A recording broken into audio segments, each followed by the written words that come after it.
Ada satu pembahasan yang sering kali muncul, ya, yang kadang-kadang ditanyakan oleh masyarakat ataupun oleh para santri, bagaimana dengan interaksi kita di antara laki-laki dengan wanita di dunia maya. Jadi dunia maya itu baik yang dahulu seperti sekedar SMS, ya, sekedar telepon, sekedar kalau sekarang ya melalui WA, melalui Facebook ataupun media online lainnya.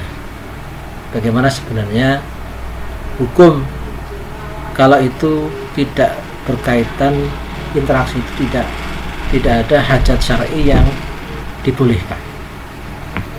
Maka dalam menjawab pertanyaan ini, saya ingin menyampaikan satu kaidah fikih, ya, yang disebutkan dalam kitab Al-Mawsu' Al-Qawaid Al-Fiqhiyah yang ditulis oleh Muhammad Sidki Al-Burnu.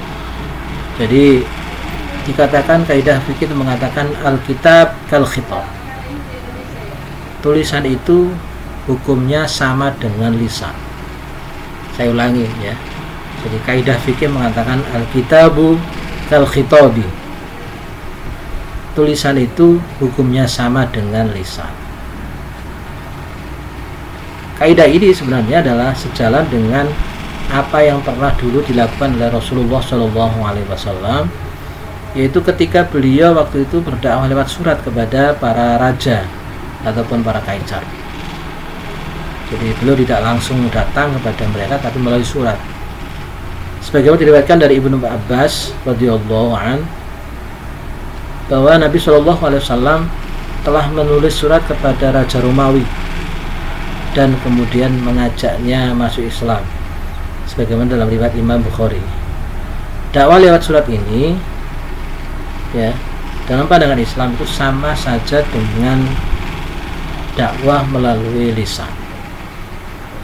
Artinya dulu kan melalui surat, jadi melalui surat. Kalau sekarang ya SMS, WA, ya melalui chatting di Facebook ataupun yang lain, maka dihukumi sama dengan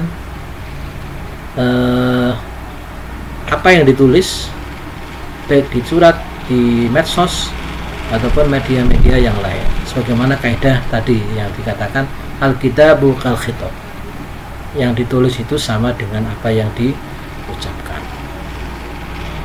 Karena itu di dalam di dalam dunia medsos sebenarnya apa yang kemudian kita tulis itu juga akan sama dengan apa yang kita ucapkan di media nyata.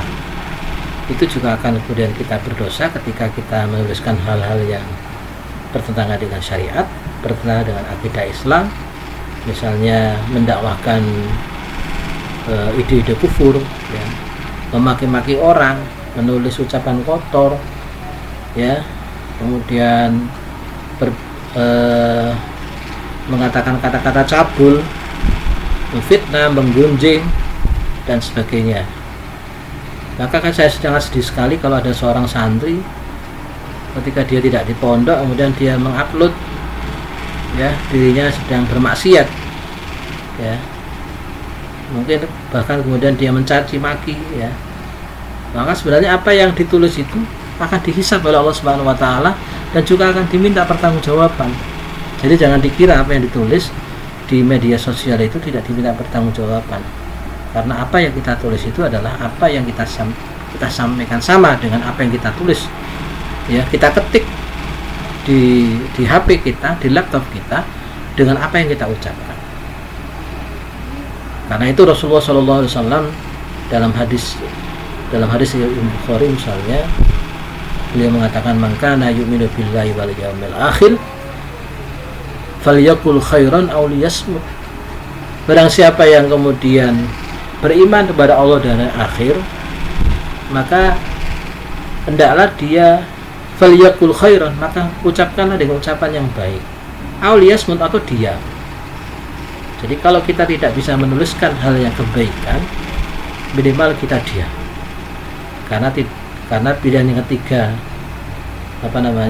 ketika kita mengucapkan tapi kemudian buruk, maka itu akan berdosa dan itu akan mendapatkan balasan dari Allah Subhanahu wa taala. Maka dalam hal ini, dalam persoalan kita berinteraksi dengan lawan jenis, laki-laki atau perempuan, maka dilihat itu akan menjadi mubah kalau ada hajat atau keperluan yang kita sampaikan secara syar'i, misalnya dalam rangka untuk berdakwah, dalam rangka untuk belajar, misalnya seorang bertanya kepada orang lain, ya, seperti misalnya berobat atau meminta fatwa, bertanya kepada orang lain, misalnya perempuan bertanya kepada seorang ustadz, maka boleh dijawab. Interaksi seperti itu karena memang ada hal, atau melalui bisnis online misalnya, penjualnya laki-laki, pembelinya perempuan, maka tidak apa-apa, itu dibolehkan. Tapi kalau kemudian itu dilarang, yang kedua, apabila ucapan yang ditulis itu tidak pernah syariat Islam, seperti kita ngobrol-ngobrol mubah misalnya, maka itu boleh ya, ngobrol ngalor ngidul ya, tapi asal kemudian tidak hidup kita itu dipenuhi dengan hal-hal yang mubah, ngalor ngidul ya tanpa punya tujuan, meski itu dibolehkan secara syar'i, tapi itu juga tidak akan kemudian memberikan kebaikan pada kita.